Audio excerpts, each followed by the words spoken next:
रात्रभर जागा होता हो आई विद्या. हो एवढं काय झालंय? अहो त्याचे ते विरोधक का प्रतिस्पर्धी कोण आहेत ना, त्यांनी खूप टीका केली आहे त्याच्यावर. तो बोलतो कसा एक आणि वागतो कसा एक म्हणे. खूप अपसेट झालाय हो तो. अगं पण कुठल्या मुद्द्यांवरनं? मठवाल्यांची बरीच लफडी बाहेर काढली ना त्याने. शिवाय कर्मकांडांच्या विरोधात बोलतो तो. मग आता ते म्हणताय स्वतःची मुलगी मठवाल्यालाच कशी दिली? अगं पण म्हणजे लोका सांगे ब्रह्मज्ञान आणि स्वतः कोरडा पाषाण. पण सीमा, मुलगा मठवाला नाहीये ना. अहो पण तो मठवाल्यांचाच मुलगा आहे ना. शिवाय तो भावी मठाधिपती आहे अशी त्या गावात चर्चा आहे म्हणे. याचा अर्थ तुम्ही मुलगी मठवाल्यालाच दिली. दुटप्पी आहे म्हणे. सामान्य माणसांची दिशाभूल करायची, वैचारिकतेचा आव आणायचा आणि आतून लबाडी करायची असं म्हणालेत ते. पण हे जरा अगदीच आहे. हो ना, म्हणूनच तर विद्या अपसेट झालाय. खूप मनाला लागलंय हो त्याच्या. पण मग फोन बिन केला नाही ना त्यांना?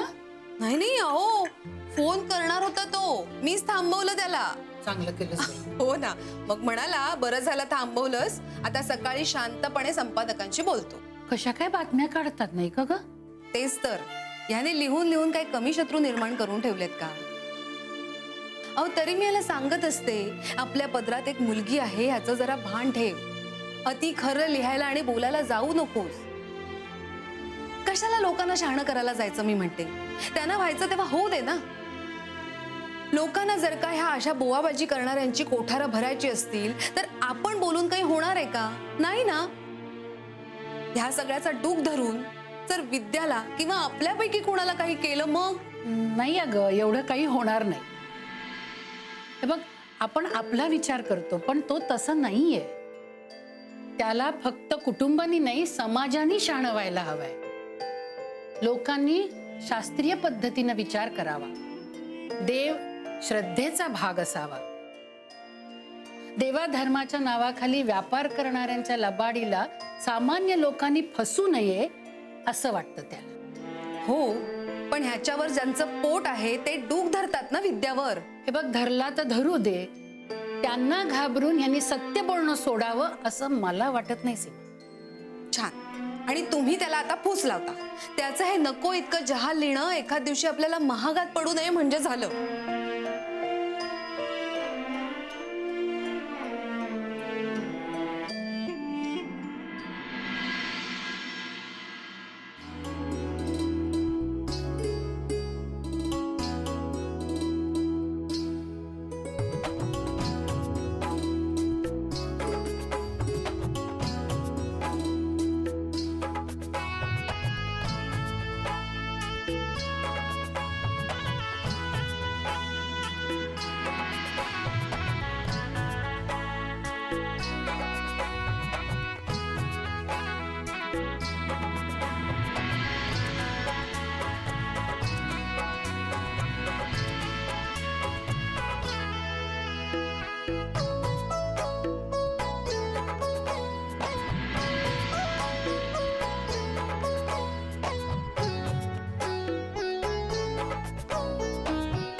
आणि उर्मी, तुझं झालं की ये तू. हो मी आलोच. हा चल रे, तू आवरून घे. पटकन कर, मी आले. हा ए अगं थांब. कुठे जातेस? कुठे म्हणजे किचन मध्ये जाते माईंना मदत करायला. तू दार काय लावतोयस? म्हणजे काय, तू तर सासूचं ऐकणारी सूनच व्हायला लागलीयस. मग कर्तव्य नको पार पाडायला. अच्छा, आणि मग बायकोच्या कर्तव्यांचं काय झालं का परत सुरू? अरे झालं का परत सुरू म्हणजे? जा ना वास. नाही मी येऊ का सुरू? जा. नाही सांग ना, मी येऊ का? गप्प रे.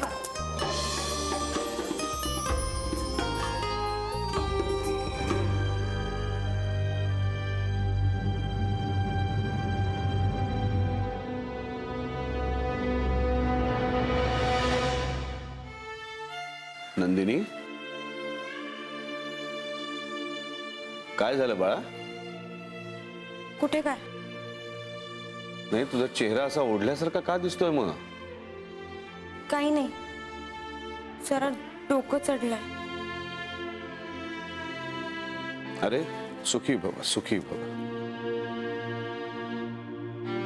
अक्का कुठे आहेत? आहेत आत. तू बस जरा, बस. मी ते हे म्हणजे मला काय झालं? चहा आणू? नाही नको, माई आणतायत. मी करते ना. नाही नको, तू बस. मला तुझ्याशी थोडस बोलायचंय बा. आधी चहा आणते ना. बा ठीक, आण.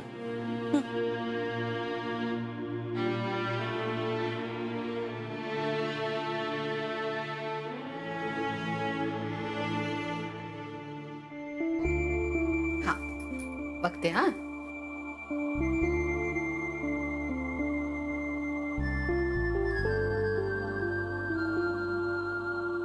वा, बरोबर. यांना असा चहा लागतो. वा उर्मी, एका पटक्यात शिकलीस तू. मग शिकलेली आहे ती, तेही पुण्यातून. गावाकडची अडाणी मुलगी थोडीच आहे. जा आता, यांना चहा नेऊन दे. खरंच जाऊ? हो. बर.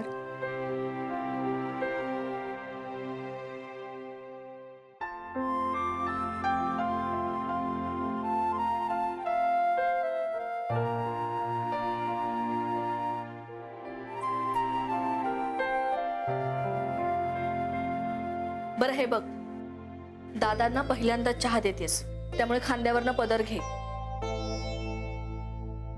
आणि दादांना चहा दिल्यानंतर नमस्कार कर दादांना. बर. असं काही नाहीये ग, नुसतं चहा दिलास तरी चालेल. अगं करू दे नमस्कार. थोरांचा आशीर्वाद काय वाया जात नाही. आणि दादांसारखे सासरे मिळायला भाग्य लागतं. दादांनी तुला एकदा सून म्हणून मान्यता दिली ना की कोणाची काही बिशादच नाहीये तुला काही बोलायची. माई,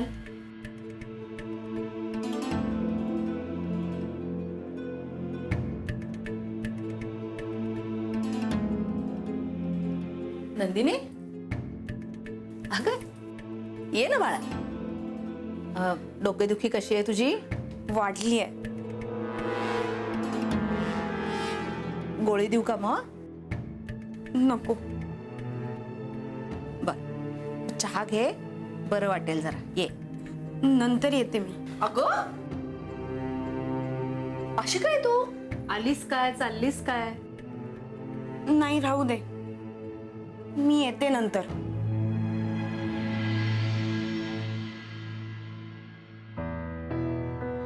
बर, तू जाऊन ये, चहा दे, जा. माई पण अगं तिचं डोकं दुखतंय ना, म्हणून सुचत नाहीये तिला काही. जा तू, मी येतेच आहे मागून. बर. आपणही जाऊया. हा, दादा काय म्हणतायत ते बघायला. मी पुनर्वसूला सांगते.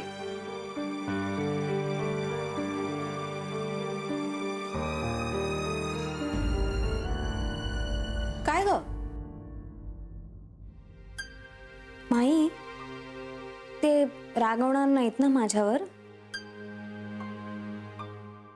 नाही रागवणार. नको काळजी करूस. हं? जा.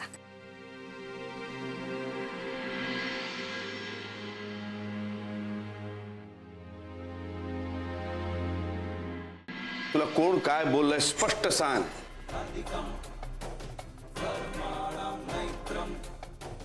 नको दादा, सगळ्यांना वाटेल माझा साखरपुडा मोडला म्हणून मी खोटं बोलतीये. असं कोणालाही वाटणार नाही, तू बोल. सांग ग, कोण काय बोललं तुला? ही म्हणाली मला, तू जा तुझ्या घरी.